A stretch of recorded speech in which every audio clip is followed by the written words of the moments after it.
Hello everyone, welcome back to the channel.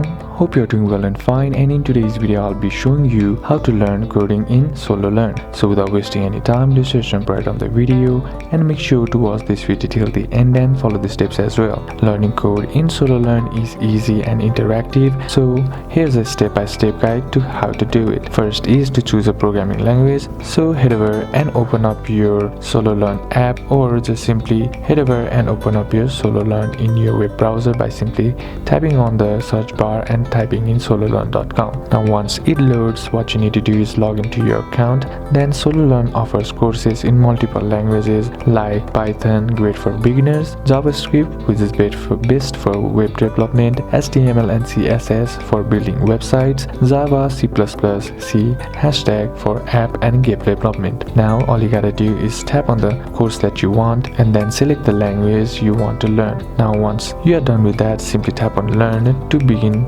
learning the course and work your way up. So these are a couple of steps that you can apply, and that's it for today's video guys. Hope this video was useful to you. Leave a like if it did, comment down below what the next video should be on, consider subbing to the channel. Thank you for watching. Bye bye.